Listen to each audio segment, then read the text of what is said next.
ओम अचिंत्य व्यक्त रूपाय निर्गुणाय गुणात्मने समस्त जगदाधार मूर्तये ब्रह्मणे नमः।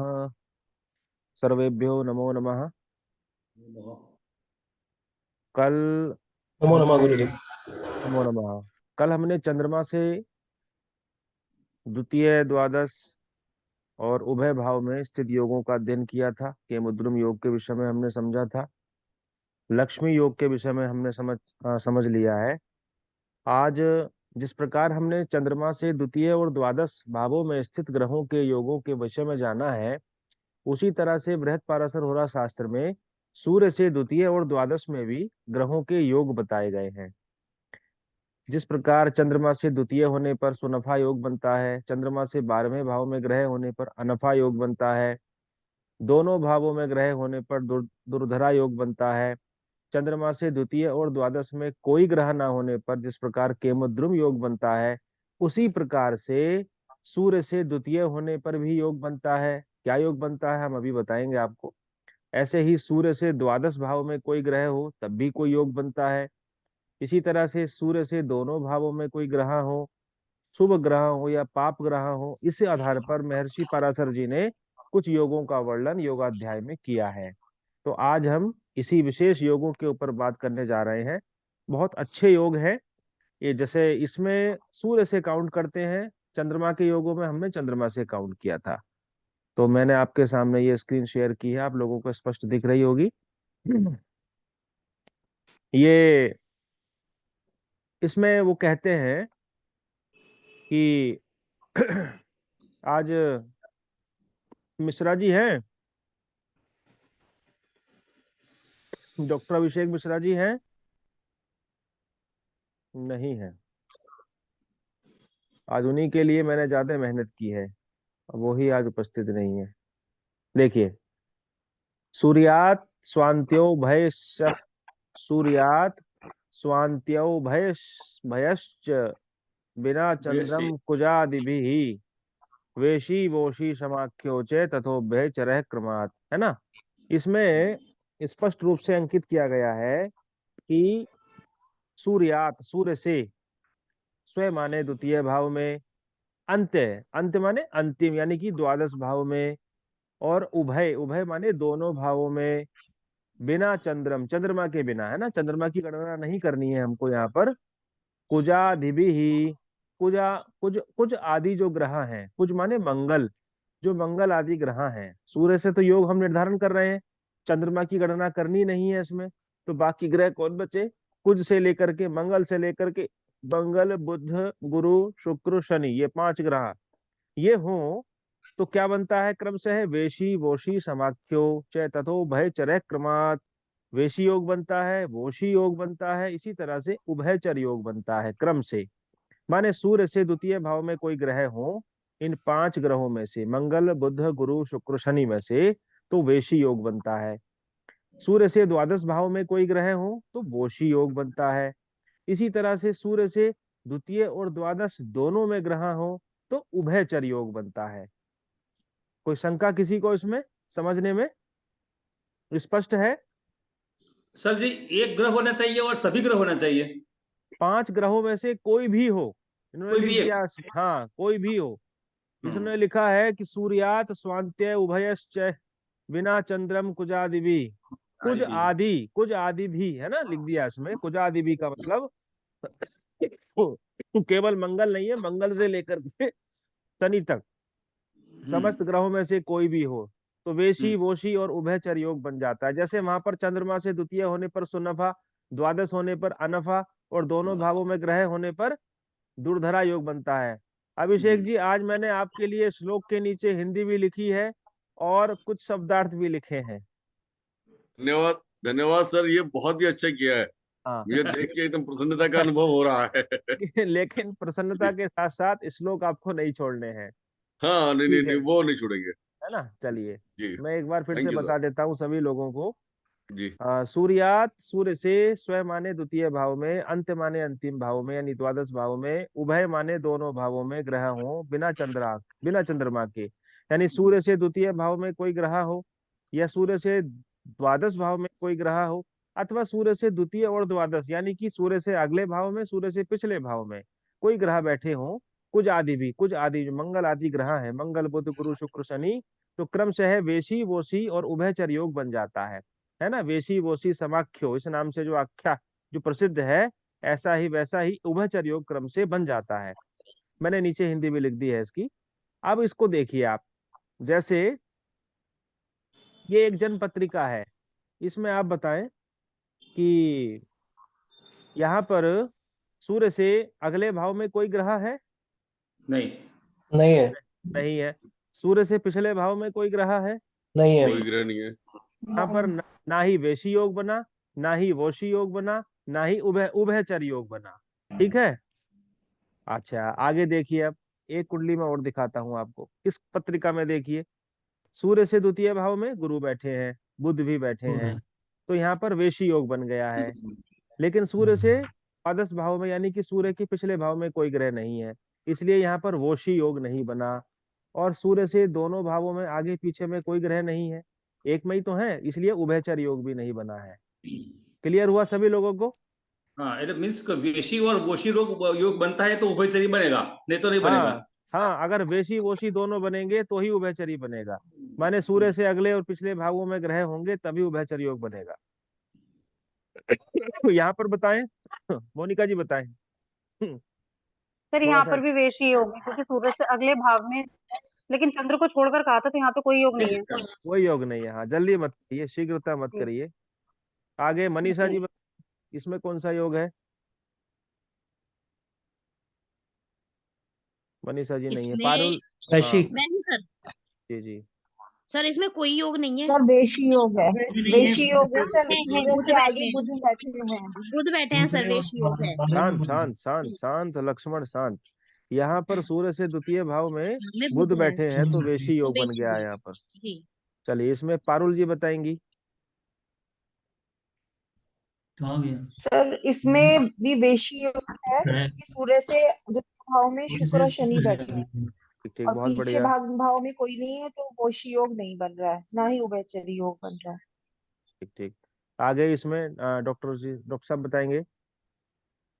जी, इसमें सूर्य से अगले भाव में, अरे इसमें तो आगे भी और पीछे भी है। अगले भाव में शनि है, पिछले भाव में शुक्र है। यहाँ तो आनंद ही आनंद है। हाँ, यहाँ तो आनंद ही आनंद है। हाँ, वेशी योग भी है, वोशी योग भी है, उभयचर योग भी है। उभयचरी भी है, दोनों ही हो गए। मेरे हाथ ठीक में है। कुंडली है, उसमें वेश वो सूर्य से अगले भाव में बुध बैठे हैं, गुरु बैठे हैं। चलिए चलिए पढ़ते हैं क्या होता है अब वेशी वोशी के बारे में। हम्म। ये वोशी ऐसी ऐसी वैसी पता नहीं कैसे कैसे योग एक बता बात हाँ दिए। हाँ, पूछनी थी। ये देखिए, इनके फल के बारे में लिखा है, मैंने शब्दार्थ लिखा है इसमें स्पष्ट रूप से। समदृक्, समदृक् का मतलब सम्यक रूप से, दृक् माने देखने वाला हो, जो सम्यक दृष्टि जिसके पास हो उसको कहते हैं हम समदृक्। मैंने नीचे लिख दिया है इसमें, जो कठिन शब्द थे उनके मैंने अर्थ लिख दिए हैं, जिनके शब्दों के अर्थ आसानी से देखने मात्र से पता चल रहे हैं उनके लिए मैंने समय नष्ट नहीं किया। सत्य जी जी, वांगयो, बिल्कुल ठीक है। सत्यवांग, सत्य बोल, सत्य सत्यवाणी से, से। सत्यवाणी से जो युक्त है। दीर्घ काया, दीर्घ जिस का बड़ा शरीर जिसके पास है। बड़ा शरीर जो और अलस तथा, और जो आलसी भी है साथ में। आलसी भी है। सुख भाग, है ना, सुख सुख अल्पवित। का भागी है वो, सुख पर्याप्त है। और वह सुख, ये भागल्प लिखा है ना, तो भागल्प को जब आप तोड़ेंगे तो दो शब्द आपको भाग भाग अल्प। मिलेगा, एक अल्प मिलेगा। तो हम्म, भाग तो सुख के साथ चला गया, सुख भाग, सुख से सुख के भागी है वो, है ना। और अल्प अल्प वित्तो वित्तोपि, अपि। हाँ अल्प वित्त मैंने धन, वित्त कोश, वित्त मंत्री से वित्त हम्म, जो है, धन जो है थोड़ा सा होता है। किसमें? वेशी योग समुद्भव है, जो वेशी योग में उत्पन्न होता है, पैदा होता है, उसके पास क्या क्या होता है? दृष्टि ठीक होती है, सम्यक रूप से देखने का जो उसका नजरिया है, उसकी जो दृष्टि है, दृष्टि भाव वो सही होता है, सत्य बोलने वाला होता है। शरीर थोड़ा बड़ा होता है इसलिए आलसी भी हो जाता है। भारी भरकम शरीर वाले थोड़े आलसी होते हैं। हम्म, और सुख भागी होता है, सत्य बोलेगा तो सुख भी मिलेगा। और अल्प वित्तोपि, धन थोड़ा कम होता है क्योंकि आलसी होता है, इसलिए धन भी कम होता है। वो धन आता है पुरुषार्थ से, पुरुषार्थ ज्यादा कर नहीं पाता, इसलिए थोड़े धन से ही उसको संतोष करना पड़ता है। कौन? वेशी योग वाला जो व्यक्ति होता है। बताएं इस श्लोक में किसी को कोई समस्या? ठीक है। किसी को भी कोई समस्या है? नहीं। तेरे गुरुजी। ठीक है, आगे देखिए। वोशौ च निपुणौ दाता यशो विद्या बलान्वितः तथो भय चरे जातो भूपो वा तत्समः सुखी। वोशो, ओशो नहीं है वो वाले ओशो, आचार्य रजनीश भी हुए एक ओशो, उनको मत समझ लेना। ओशो च वोशो च निपुणो दाता, वोशो में योग, वोश योग में हो अगर तो वह निपुण हो जाता है ना। आजकल बेसिक शिक्षा विभाग में भी निपुण कार्यक्रम चल रहा है, तो उनको निपुण बनाना है तो वोशी योग देखना पड़ेगा बच्चों में है या नहीं, तो ही तो वो निपुण बनेंगे। निपुण दाता माने दानवीर होता है, देने वाला होता है क्या, जो भी उसके पास है दानी व्यक्ति का होता है, उसकी फितरत जो है वो दान देने में कंजूस नहीं होता वो व्यक्ति। यशो विद्या बलान्वित है, यश से विद्या से बल से वो युक्त होता है। और तथा उभय चरे जातो, कौन होता है? वोशी योग वाला। वोशी योग में समस्त गुण होते हैं। और अंतिम लाइन उभयचर योग के बारे में लिखी है कि तथा उभय चरे जातो, अगर वैसे ही उभय कोई पैदा हुआ है तो भूपो वा तत्समय सुखी, अथवा वो राजा होता है, वा तत्समय सुखी, अथवा राजा तुल्य उसके पास सुख होता है। तो उभयचर योग ज्यादा बलवान होता है कि जिसके सूर्य से आगे भी ग्रह हों, सूर्य के पीछे भी ग्रह हों, है ना। वो श्रीदेवी का कोई गाना भी है किसी पिक्चर का, उसके आगे जी उसके पीछे जी, जी जी ऐसे करके कोई है, मुझे याद नहीं आ रहा वो क्या है। तो माधुरी जी,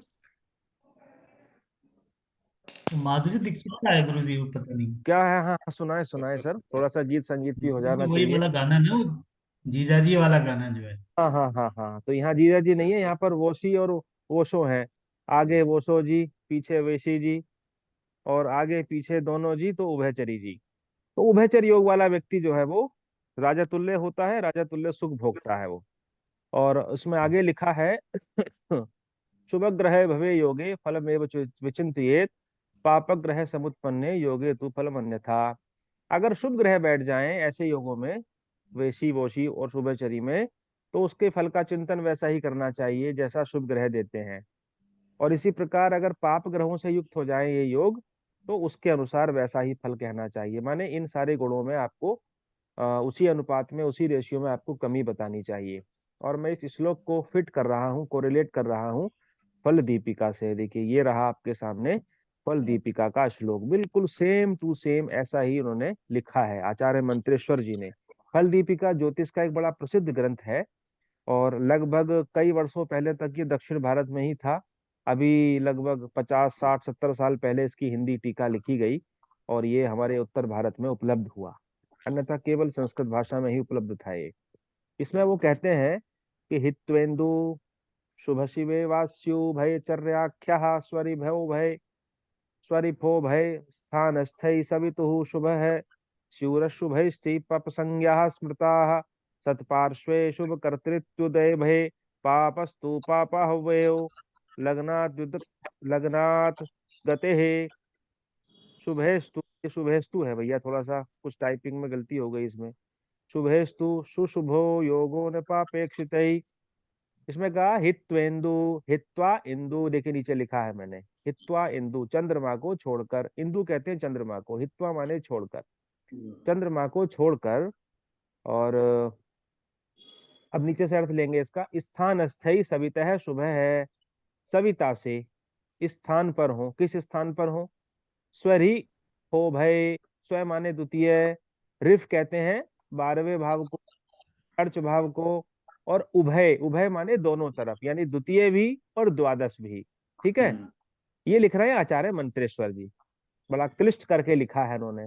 पाराशर जी की संस्कृत थोड़ी आसान है, और मंत्रेश्वर जी की कठिन है, इसलिए फल दीपिका को बहुत कम लोग श्लोक के अन्वय सहित पढ़ा नहीं पाते, छोड़ देते हैं, हिंदी अनुवाद ले लेते हैं। तो क्योंकि शब्दों के पीछे जो है बहुत, अब देखिए स्व, रिफ, उभय, रिफ लिख दिया इन्होंने यहाँ पर, वहां पर वो पाराशर जी ने अंत्य लिखा है द्वादश भाव के लिए, इन्होंने रिफ शब्द का प्रयोग किया है। तो हित्वा इंदु, चंद्रमा को छोड़ करके सविता से अगर द्वितीय और द्वादश या उभय भाव में स्थित हो जाए ग्रह, तो क्या बन जाता है? शुभ शिवे। अब इसको आप ऐसे करके पढ़ेंगे, शुभ वेशी। ये छंद को निरूपित करने के लिए शुभ वेशी को शुभ शिवे लिख दिया, ठीक है, छंद का लय तुक गति बनाने के लिए। आगे वास्यु शब्द लिखा हुआ है, तो वास्यु को जब आप संधि विच्छेद करेंगे तो शब्द आपको मिलेगा वासी उभय। तो शुभ वेशी और शुभ वासी मैंने नीचे लिख दिए हैं, इस शब्द की मैंने आपको अन्वय करके नीचे लिख दिया है। ये शुभ शिवे वास्यु उभयचर्याख्या का मतलब है शुभ वेशी, शुभ वासी, और उभयचर्याख्या का मतलब है उभयचरी आख्या।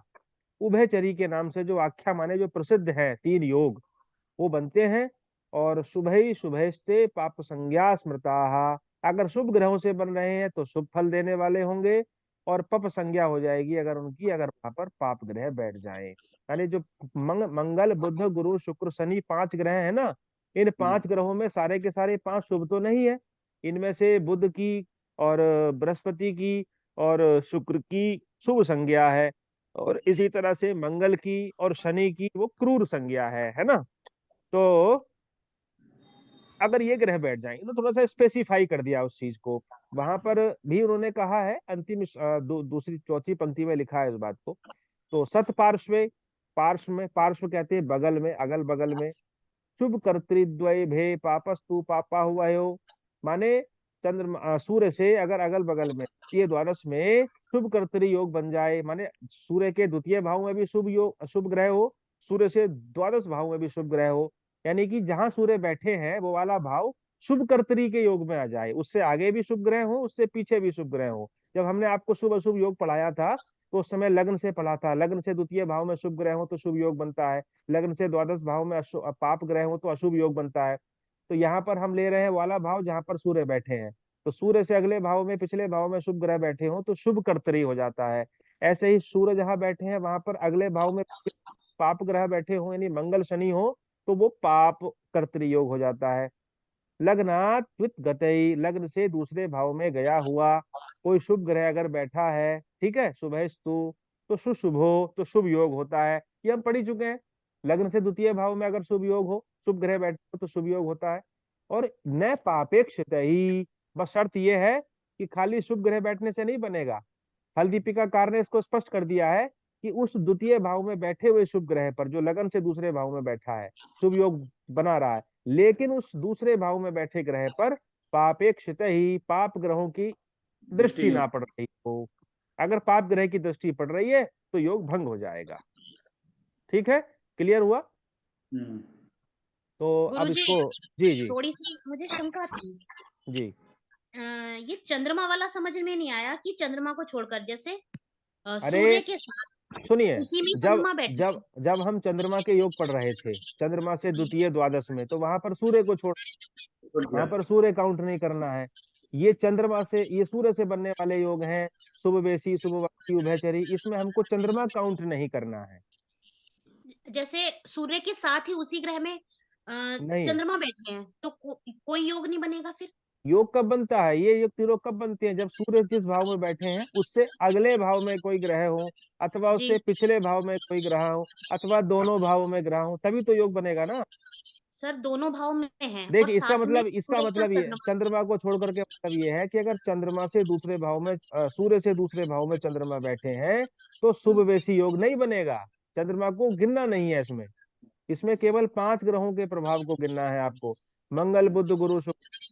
जी, अगर साथ में है तो इसलिए कोई बात नहीं। साथ में हो तो कोई बात नहीं, ठीक है, साथ में है तो हटा नहीं सकते आप उनको, चंद्रमा को धकेल नहीं सकते आप। ठीक। अमावस्या का जन्म है, सूर्य चंद्रमा एक साथ बैठे हैं तो आइए इसको परख लेते हैं एक बार और। अब यहाँ देखिए, लग्न से द्वितीय भाव में क्या कोई शुभ ग्रह बैठे हैं? नहीं नहीं बैठे, नहीं यहाँ सर। यहाँ कोई योग नहीं बना। इधर देखिए, लग्न से यहाँ पर नहीं द्वितीय भाव में यहाँ भी शुभ योग नहीं बना। यहाँ देखिए, कोई नहीं, इसमें भी नहीं है। यहाँ देखिए, यहाँ अब यहाँ पर शुभ ग्रह बैठे हैं, यहाँ गुरु लेकिन अब आपको ये देखना है कि किसी क्रूर ग्रह की दृष्टि गुरु तो बैठे नहीं है। गुरु यहाँ देखिए, गुरु पर लग्न से क्रूर ग्रह की दृष्टि तो नहीं है, शनि की दृष्टि है। शनि की दृष्टि पड़ रही है। शनि जिस भाव में बैठते हैं वहां से तीसरे भाव को देखते हैं अपनी तीसरी दृष्टि से, तो शनि तीसरी दृष्टि से गुरु को देख रहे हैं। तो हम ये कहेंगे कि यहाँ पर जो लग्न से दूसरे भाव में शुभ ग्रह होने से जो शुभ योग बना था वो खंडित हो गया। ऐसे करके आपको देखना है। चलिए आगे देखिए, इसमें बताइए। गुरु जी इसमें दृष्टि वाला थोड़ा सा कॉन्सेप्ट मेरा कम वो है, इसमें मैं जानकारी कह रहा था जैसे आपका प्रथम भाव से सप्तम भाव में हाँ मैं बताता हूँ आपको। जी नहीं, जहाँ बैठते हैं तो आप म्यूट कर लीजिए अपने को, सभी लोग म्यूट कर लीजिए, आवाज गूंज रही है। देखिए शनि जहां पर बैठते हैं वहां से उस भाव को आप एक मानिए। जैसे शनि यहाँ पर 12वें भाव में बैठे हैं तो उसको एक मानिए, 1 2 3। तो शनि तीसरी दृष्टि से गुरु को देख रहे हैं। ठीक है डॉक्टर साहब, आपकी बात क्लियर हुई मेरी? शनि जहां बैठते हैं वहां से तीसरे भाव को देखते हैं, 10वें भाव को भी देखते हैं वहां से। तो शनि को जब आप एक मानेंगे तो बताइए दसम दृष्टि शनि की कहाँ गई? शनि को एक मानिए और 10वां भाव गिनिए कहाँ है। ये आपके वृश्चिक राशि में गई, चंद्र के ऊपर पड़ी। 7वीं राशि। फिर से गिनिए। सर नवम भाव में पड़ी है। नवम दशम भाव में भाव, पड़ी है। अच्छा हाँ उसको कंटिन्यू, उसको एक मानना है ना जहाँ शनि बैठे हैं। शनि को खुद मानेंगे। 1 2 3 4 6 7 8 9 10। हाँ ये आपके नवम भाव में केतु के ऊपर। देखिए अब ये आपने पूरा पूरा गिना ना, तो शनि से 7वां भाव तो ये हो गया जहां पर सूर्य बैठे हैं। इतना गिनने की क्या जरूरत है, 1 2 3 4 5 6 7 करने की जरूरत ही नहीं है। सूर्य से ठीक 7वां 180 डिग्री पर 7वां भाव होता है। हाँ ठीक। 8 फिर 9 10। थोड़ा गणित लगाइए इसमें, और 7 गिन लिया आपने, उसके बाद बस 8 9 10 यहाँ ऐसे गिनना है आपको। 10। वैसे सर करके उल्टा देखो, भी चल सकते हैं, 12 11 10 उल्टा भी चल सकते हैं। आपने और अच्छा गणित लगा लिया। 12 11 10 चल सकते हैं आप। चलिए, तो अपना अपना गणित है, हर आदमी अपना अपना गणित लगा रहा है।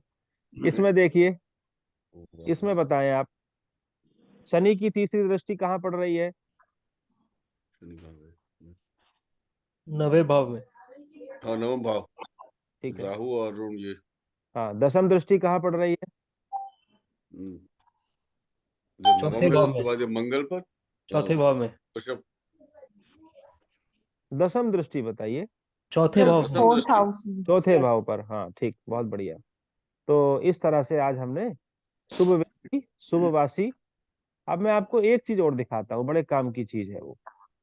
ये देख, जैसे सभी ग्रह, बुध भी शुभ है, गुरु भी शुभ है। अब ज्यादा शुभ किसको माना जाए? अधिक शुभ कौन होता है नैसर्गिक रूप से? गुरु। है? गुरु। तो इसके बारे में महर्षि पराशर जी ने लिखा है स्पष्ट रूप से। श्लोक आपके सामने लिखा हुआ है कि गुरु शुक्रौ शुभौ प्रोक्तौ चंद्रौ मध्यम उच्चते उदासीनो बुध ख्यात पापारव्यार्क भूमि जा। मतलब गुरु और शुक्र ये शुभौ प्रोक्तौ शुभ कहलाते हैं, चंद्रौ मध्यम उच्चते चंद्रमा मध्यम कहलाते हैं, उदासीनो बुध ख्यात है और बुध जो है वो उदासीन कहलाते हैं, है ना। और पापा रव्यार की जहा, पापहा अर्की, रवि। अर्क अर्क माने रवि अर्की। रवि, और रवि अर्की। हाँ अर्की भूमि जहा। आर की माने जो, सूर्य। आर की सूर्य। माने अर्क से जो पैदा हुआ है, जो सूर्य से पैदा हुआ है, यानी कि शनि। शनि और तो मंगल। रवि शनि और भूमि जहा, भूमि से जो पैदा हुए, जो भूमि के पुत्र हैं। कौन है भूमि के पुत्र? मंगल। मंगल। मंगल। हाँ, तो रवि और शनि और मंगल ये क्रमशः पापी कहलाते हैं। माने सबसे पापी कम कौन है? रवि हैं। रवि से अधिक है शनि, और शनि से अधिक है भूमि। ये बहुत बारीक बात मैं आपको बता रहा हूँ। ये उत्तरोत्तर पाराशर मंगल। उत्तरोत्तर है, ये उत्तरोत्तर का मतलब है कि सर्वाधिक पापी अगर कोई कहे गए हैं तो मंगल को कहा गया है। उत्तरोत्तर बली है। इसी तरह से देखिए, पूर्णेन्दु पूर्णेन्दु ज्ञ शुक्राश्च प्रबला उत्तरोत्तरम, क्षीर्णेन्दु कार्की भूपुत्राः प्रबलाश्च यथोत्तरम। पूर्ण इंदु जो है, पूर्ण इंदु कब होता है? पूर्णिमा के लगभग में। हम्म। वो, उसको आप जानिए और जे शुक्राश्च, है ना। पूर्ण चंद्रमा के बाद में ज्ञ, ज्ञ किसको कहा गया? बुध के लिए, ज्ञानी है जो बुद्धि से भरा हुआ है। और उसके बाद जय, जय माने जो ज्येष्ठ है, जो बड़े हैं सबसे, कौन है? गुरु। देवताओं के गुरु गुरु। और उसके बाद शुक्र, इनको आप जानिए प्रबला उत्तरोत्तरम, इनको उत्तरोत्तर प्रबल जानिए आप। माने पूर्ण इंदु जो है, हाँ पूर्ण इंदु से, हाँ हाँ पूर्ण इंदु से अधिक बली बृहस्पति, बुध, और बुध से अधिक बृहस्पति, और बृहस्पति से अधिक शुक्र होते हैं। शुक्र जो है वो सर्वाधिक शुभ ग्रह कहलाते हैं, बृहस्पति से भी ज्यादा शुभ ग्रह नैसर्गिक रूप से शुक्र कहलाते हैं। और क्षीर्ण इंदु और का क्या भूपुत्राः प्रबलाश्च यथोत्तरम, और क्षीर्ण इंदु कमजोर चंद्रमा अमावस्या के आसपास होता है, और क्षीर्ण इंदु, और ये आपका अर्क हो गया, रवि हो गया, और आर्की हो गया रवि का पुत्र यानी कि शनि, और भूपुत्र हो गया मंगल। ये प्रबलाश यथोत्तरम, ये क्रम से है प्रबल कहलाते हैं, बलि कहलाते हैं। क्षीण इंदु से बलि सूर्य होता है, वो ज्यादा पापी है, उससे ज्यादा फिर शनि है, उससे ज्यादा फिर भूमि के पुत्र हैं। तो सर केंद्र, उत्तरोत्तरम और यथोत्तरम का क्या मीनिंग होता है? यथोत्तरम का मतलब भी यही है कि यथा माने उसी प्रकार, जैसे आपने ऊपर के ग्रह पढ़े हैं कि जैसे पूर्ण चंद्रमा से बलि ज्यादा बुध होता है, बुध से ज्यादा बृहस्पति होता है, बृहस्पति से ज्यादा शुक्र होता है उत्तरोत्तरम। तो उत्तरोत्तरम द्वारा ना लिख करके उन्होंने यथोत्तरम कर दिया कि जैसे ऊपर का क्रम आपने पढ़ा है ना, बाईं से दाईं की ओर, ऐसे ही बाईं से दाईं की ओर आपको इसको पढ़ना है। केंद्र, केंद्राद, हाँ केंद्रा यथा उत्तरम, जैसा आपने ऊपर उत्तर, यथोत्तरम ये भी अर्थ है इसका, यथा उत्तरम जैसे जैसे आगे की तरफ बढ़ रहे हैं, उत्तर की ओर बढ़ते चले जा रहे हैं। तो भूपुत्रा भूमि पुत्र मंगल अधिक बली होते हैं, अधिक पापी कहे गए हैं, अधिक क्रूर कहे गए हैं। मंगल की अगर मंत्र अंतरदशा महादशा व्यक्ति की अगर चल रही हो जीवन में, तो व्यक्ति को रक्त संबंधित चोट दुर्घटना होने की संभावनाएं ज्यादा होती हैं। व्यक्ति को सावधान कर देना चाहिए आपको, जैसे ही मंगल की अंतरदशा या महादशा लगे, क्योंकि मंगल का जो कारकत्व है वो दुर्घटना पर आश्रित है, दुर्घटना का प्रभाव लिए हुए मंगल है। मंगल सेनापति है ना, मंगल को सेनापति का वो दिया गया है पद। तो सेनापति का काम क्या? युद्ध लड़ना, तो खून खराबा इसकी बात है उनके लिए। तो व्यक्ति को सावधान कर देना चाहिए। और मैं तो अक्सर ये कहता हूँ कि जब जब मंगल का संबंध अगर छठे आठवें 12वें भाव से हो, तो ऐसी स्थिति में मंगल की अंतर्दशा जैसे ही लगी है उस व्यक्ति की, तुरंत ही रक्तदान करने के लिए प्रेरित कर देना चाहिए। क्योंकि मेरी अपनी मान्यता यह है कि प्रकृति जबरदस्ती आपके रक्त से, शरीर से रक्त निकाले, उससे अच्छा है कि स्वेच्छा से ही आप अपना रक्तदान कर दें। जबरदस्ती कोई चीज ली जाए तो आपको कष्ट होता है, दुख होता है। जबरदस्ती अचानक प्राण निकल जाए शरीर से, दुख होता है। और समाधिस्थ होकर के आप अपने प्राणों को ऊर्ध्वगमन करके और अपने यहाँ से ब्रह्मरंध्र से निकाल दें, तो वो आपके लिए समाधि का काम करता है, समाधि है वो आपकी। तो इच्छा, स्वेच्छा में और जबरदस्ती में उनके फलों में काफी अंतर है। तो मैं अक्सर ये सलाह दे देता हूँ, अगर मंगल का संबंध 6-8-12 से और मंगल उस जन्म पत्रिका में अशुभ है, तो मैं रक्तदान की सलाह दे देता हूँ, भैया रक्तदान कर दो। और कुछ उपाय इत्यादि भी बता देता हूँ। केंद्राधिपत्य दोषो यह शुभा नाम कथितो हिस है, चंद्रज्ञ गुरु शुक्राणाम प्रबलोश्चोत्तरम। केंद्राधिपत्य दोष जो होता, जो कहा गया है, यह शुभा नाम कथितो हिस है, जिन जिन ग्रहों के लिए, है ना। तो क्या होता है, केंद्राधिपति दोष भी उन्हीं ग्रहों को ज्यादा लगता है। किनको? पूर्ण चंद्रमा को कम लगता है। अगर किसी भाव, कुछ जन्म पत्रिका में चंद्रमा केंद्र भाव के स्वामी हो, तो केंद्र अधिपति दोष हो जाता है उनको। ऐसे ही गे माने बुध को भी लग जाता है। पूर्ण इंदु से ज्यादा बुध को लगता है, बुध से ज्यादा बृहस्पति को लगता है। अगर बृहस्पति किसी केंद्र भाव के स्वामी है, मान लीजिए धनु लग्न की पत्रिका है, तो धनु लग्न की पत्रिका में 9, 10, 11, 12 बृहस्पति कहाँ के स्वामी हुए? लग्न के भी स्वामी हुए और चतुर्थ भाव के भी स्वामी हुए। तो दोनों केंद्रों के स्वामी हो गए। लग्न को केंद्र भी कहते हैं, त्रिकोण भी कहते हैं। तो केंद्र और दोनों त्रिकोण, दोनों केंद्रों के स्वामी होने से इसको कहा गया ज्योतिष में केंद्राधिपति दोष। केंद्र का अधिपति होने से आपको दोष लग गया। आपको किसी रिजर्व बैंक के, जहां पर पैसा नोट इत्यादि छपता है, वहां का आपको अधिपति बना दिया जाए, तो क्या करेंगे आप? आपके मन में दोष आ जाएगा, है ना, कि मैं तो मालिक हो गया हूँ, अब 4-5 गड्डी तो रख करके ले जा सकता हूँ, कोई दिक्कत नहीं है मेरे लिए। तो दोस्त माने ऐसा व्यक्ति नजर में आ जाता है, उसके लिए एक्स्ट्रा सुरक्षा बढ़ा दी जाती है। और जिसकी सुरक्षा बढ़ाई गई है, जिन लोगों ने सुरक्षा, जो लोग सुरक्षा कर, उनकी भी सुरक्षा बढ़ा दी जाती है। तिहेरी सुरक्षा हो जाती है ऐसी स्थिति में। तो इसलिए जो शुभ ग्रह हैं, उनको, उनके मन में पाप ना आ जाए, खोट ना आ जाए, तो ये थोड़ा सा दर्शन है उसके पीछे का एक। तो इसलिए बृहस्पति को अधिक लगता है और शुक्र को सर्वाधिक लगता है, केंद्राधिपति दोष, है ना। इसी तरह से नीचे लिखा है चंद्र, ये सब लिख दिया, प्रबलोच्चोत्तरम। लेकिन इसमें एक बात देखी गई है, जैसे पाप ग्रह होते हैं ना, पाप ग्रह मंगल है, क्षीण चंद्रमा है, और आपका शनि है। ये जो पाप ग्रह हैं, अगर ये केंद्र भाव के स्वामी हो जाए तो ये अपना पापत्व कम कर देते हैं। ऐसे समझिए आप कि जैसे किसी घर में, स्कूल में किसी शैतान बच्चे को अगर मॉनिटर बना दिया जाए, क्लास का मॉनिटर बना दिया जाए, तो वो थोड़ा सा कंट्रोल हो जाता है, फिर उसके अंदर एक मर्यादा, एक अनुशासन की भावना विकसित होने लगती है ना। तो जो बिल्कुल पाप, शांति मिलेगी, जी, बिल्कुल शांति हो जाएगी। शांति हो जाएगी, और उससे सब डरेंगे भी। क्योंकि किसी ऐसे उद्दंड बच्चे को, जो बहुत, जिसे कहते हैं गुंडा मवाली कहा जाता हो क्लास में, स्कूल में, ऐसे बच्चे को आप मॉनिटर की कमान दे दें कि भाई तुम संभालोगे, कोई शैतानी ना करे, तो उसके अंदर स्वतः ही एक मर्यादा, एक अनुशासन की भावना आने लगती है। इसलिए पाप ग्रह जब केंद्राधिपति हो जाते हैं तो उनका पापत्व कम हो जाता है ना। और शुभ ग्रह हो जाए केंद्र के अधिपति, तो उनका शुभत्व भी बढ़ जाता है, लेकिन दोष भी आ जाता है उसमें। उसी को केंद्राधिपति दोष कहा गया है। ये कोई दोष वाला दोष नहीं है कि बृहस्पति अगर केंद्र भाव के स्वामी हो गए तो वो आपको पाप दृष्टि से आपको पाप में प्रवृत्त कर देंगे। इस दोष का कुछ एक अलग दर्शन है। मैंने इसके ऊपर एक पुस्तक लिखने जा रहा हूँ बहुत जल्दी, कि इसके ऊपर बहुत अधिक लिखा भी नहीं गया बृहत पाराशर होरा शास्त्र में, कि वास्तव में केंद्राधिपति दोष क्या है ना। तो मैं बहुत जल्दी आपको इसके पीछे का एक, कम से कम एक रिसर्च पेपर टाइप है, वो शोध पत्र है मेरा अपना, वो खुद का, उसमें मैंने उसको सांख्य दर्शन से जोड़ा है। तो आपको पढ़ने को मिलेगा, बहुत रोचक चीज होगी अपने आप में।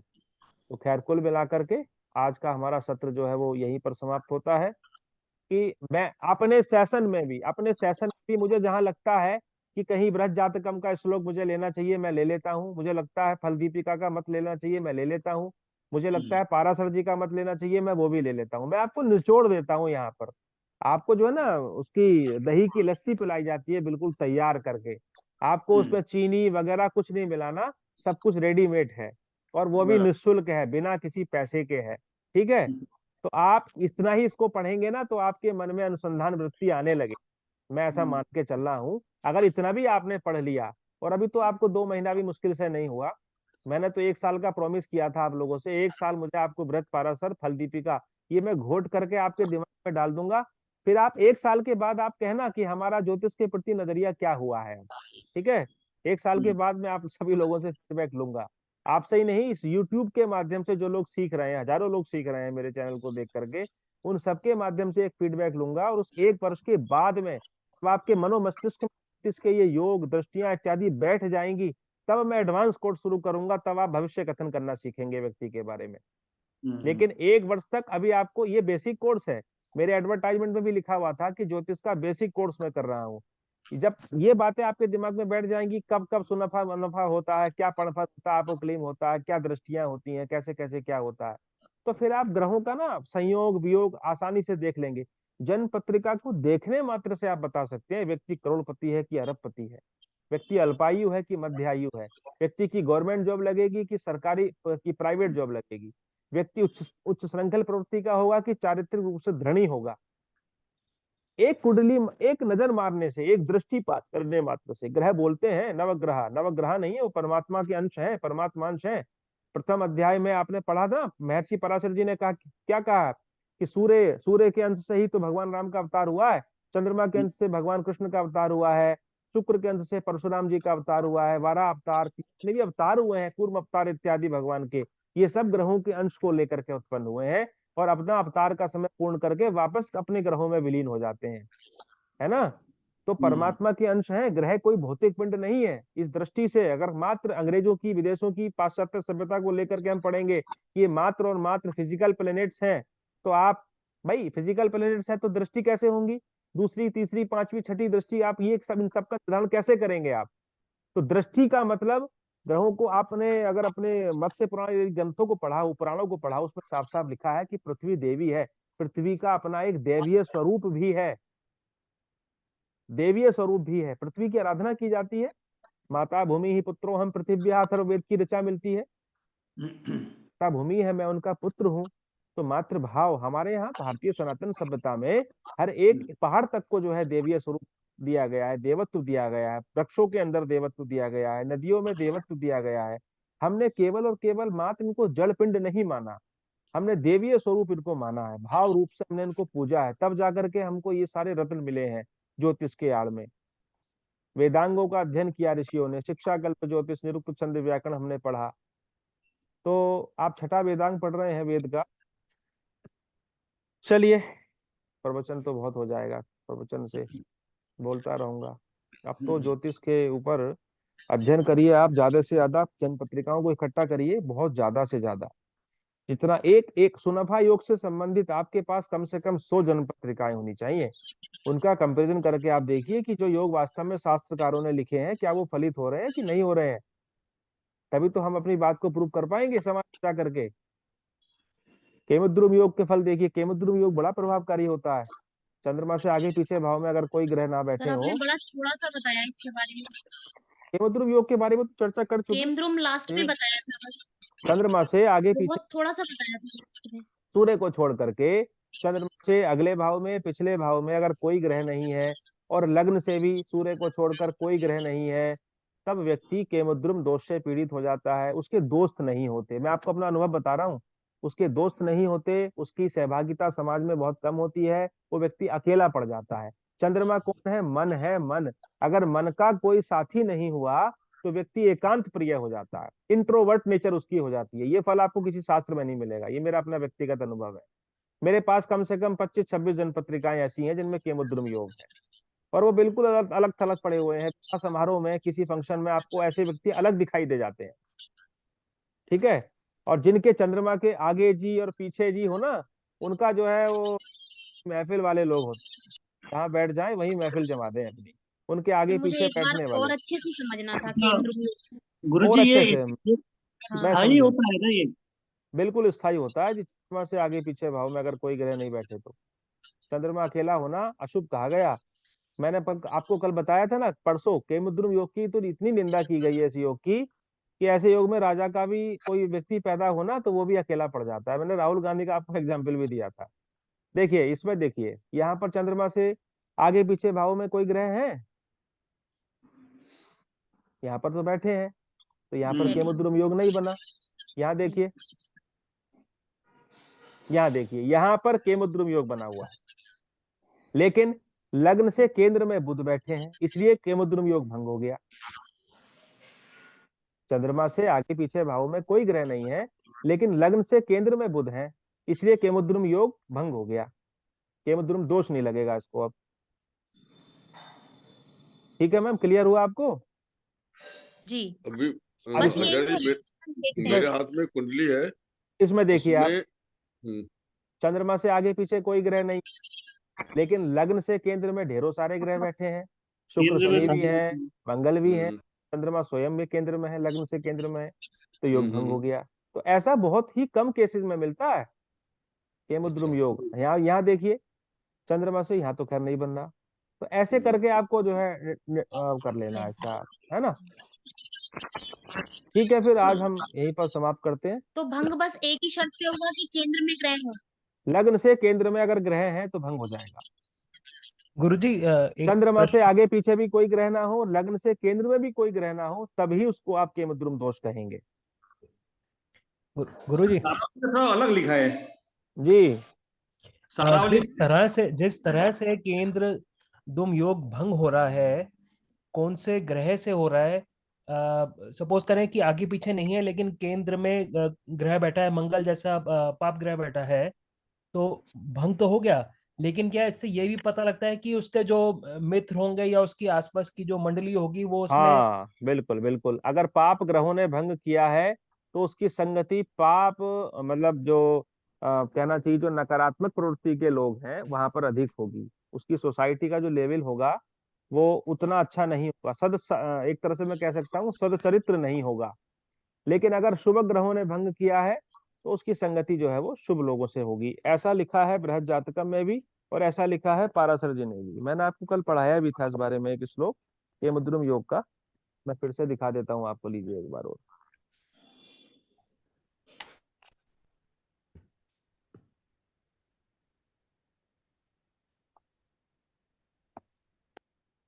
करते हैं। ओम सर्वे भवन्तु सुखिनः, सर्वे सन्तु सर्वे सन्तु निरामयाः, निरामयाः, सर्वे सर्वे भद्राणि भद्राणि पश्यन्तु, मा पश्यन्तु, कश्चित् मा दुःखभाग् कश्चित् दुःखभाग् भवेत्। भवेत्। ओम शांति शान्तिः शांति शान्तिः शांति। नमो शान्तिः। नमः सर्वेभ्यो।